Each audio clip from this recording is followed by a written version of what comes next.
एक लोमड़ी एक चील की सहेली बन गई। दोनों में इतना प्यार हुआ कि एक दूसरे के बिना रहना मुश्किल हो गया। एक दिन लोमड़ी ने चील से कहा, क्यों ना हम पास रहे।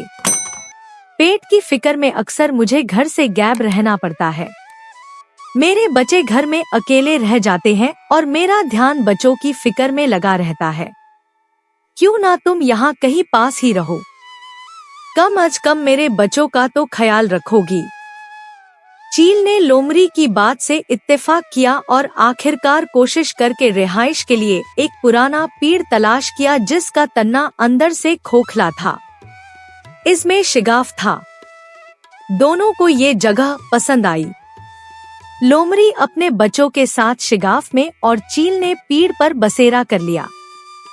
कुछ आस बाद लोमड़ी की घेर मौजूदगी में चील जब अपने घोंसले में बच्चों के साथ भूखी बैठी थी, उसने अपना और अपने बच्चों का पेट भरने के लिए लोमड़ी का एक बच्चा उठाया और घोंसले में जाकर खुद भी खाया और बच्चों को भी खिलाया।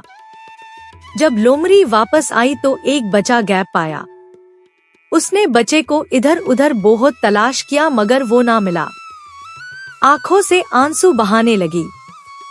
चील भी दिखावे का अफसोस करती रही।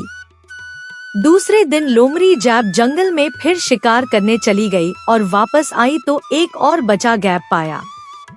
तीसरे दिन भी ऐसा ही हुआ। उसका एक और बच्चा गैप हो गया। चील लोमड़ी के सारे बच्चे खा गई। लोमड़ी को चील पर शक जो था वो पुख्ता यकीन में भी दल गया कि उसके तमाम बच्चे चील ही ने खाए हैं, मगर वो छुप रही। कोई गिला शिकवा नहीं किया। हर वक्त रोती रही और खुदा से फरियाद करती रही कि आए खुदा, मुझे औनी की ताकत आता फरमा के मैं अपनी दोस्त नूम दुश्मन चील से अपना इंतकाम ले सकूं।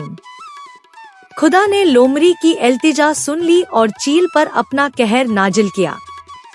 एक रोज भूख के हाथों तंग आकर चील तलाश रोजी में जंगल में उड़ी चली जा रही थी कि एक जगह धुआं उठा देखा कर जल्दी से उसकी तरफ लपकी।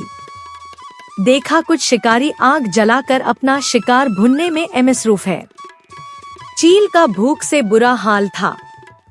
बच्चे भी बहुत भूखे थे। सब्र ना कर सकी। झटका मारा और कुछ गोश्त अपने पंजों में उठाकर घोंसले में ले गई। इधर भुने हाव गोश्त के साथ कुछ चरघा भी चिपके हुए थे। घोंसले में बचे हुए घास फूस के टुकड़ों को आग लग गई। घोंसला भी जलने लगा। इधर तेज तेज हवा चलने लगी। घोंसले की आग ने इतनी मौका ना दी कि चील अपना और अपने बच्चों का बचाव कर सके। वही तड़प तड़प कर नीचे गिरने लगे। लोमड़ी ने झट अपना बदला ले लिया और उन्हें चाबा चाबा कर खा गई।